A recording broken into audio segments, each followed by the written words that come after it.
Hi friends, டேஸ்டியான பீக்கங்காய் சாம்பார் தான் எப்படி செய்யலான்னு பார்க்கலாம் வாங்க. ஃபஸ்ட்டு வந்து ஒரு ப்ரெஷர் குக்கர் எடுத்துக்கோங்க. ஒரு கிளாஸ் வந்து துவரம்பருப்பு எடுத்துக்கலாம். நல்லா 2-3 டைம் கழுவிட்டுட்டு தேவையான அளவு தண்ணி ஊற்றிக்கோங்க. தண்ணி கொதி வரும்போது மஞ்சத்தூள் போட்டுக்கலாம். அதுக்கப்புறம் பார்த்திங்கன்னா புளி வந்து பார்த்திங்கன்னா பருப்பு தண்ணியில் தான் நான் ஊற வைப்பேன். அப்போ தான் டேஸ்ட்டு நல்லாயிருக்கும். அதுக்கப்புறமேட்டு குக்கரை மூடி போட்டுட்டு ஒரு 5 விசில் வந்து ஹை ஃப்ளேமில் வச்சு எடுத்துக்கோங்க. ஒரு கடாய் வச்சுக்கோங்க. எண்ணெய் ஊற்றிக்கலாம். எண்ணெய் காஞ்சதுக்கப்புறமேட்டு கடுகு உளுந்தம்பருப்பு போட்டுக்கோங்க. கடுகு பொரிஞ்சதுக்கப்புறமேட்டு சீரகம் கொஞ்சம் போட்டுக்கோங்க. 4 வெந்தயம் போடுங்க. சாம்பாரை பொறுத்த வரைக்கும் சீரகமும் வெந்தயமும் போட்டு செஞ்சிங்கன்னா டேஸ்ட்டு சூப்பராக இருக்கும். அதுக்கப்புறமேட்டு ஒரு கைப்பிடி வந்து சின்ன வெங்காயம் கருவேப்பிலை போட்டு நல்லா வதக்கி விடுங்க. அப்புறம் தக்காளி வந்து கட் பண்ணி வச்சுருக்கிறேன், அதையும் இது கூட ஆட் பண்ணிக்கலாம். தக்காளி சீக்கிரமாக வெந்து வரணுன்னா கொஞ்சமாக வந்து கல்லுப்பு போட்டுக்கோங்க.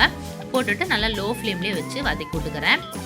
இப்போ வந்து பார்த்திங்கன்னா குழம்பு மிளகாத்தூள் வந்து 2 டீஸ்பூன், சக்தி சாம்பார் தூள் வந்து 2 டீஸ்பூன் போடுறேன். போட்டுட்டு நல்லா ஒரு வதக்கி விட்டுக்கலாம்.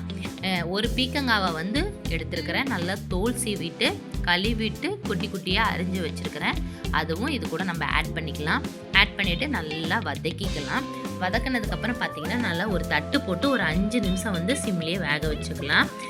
காய் வந்து உங்களுக்கு சீக்கிரமாக வெந்து வரணும் அப்படின்னு நினச்சிங்கன்னா கொஞ்சமாக சுடு தண்ணி ஊற்றுனீங்கன்னா காய் சீக்கிரமாக வெந்துடும்.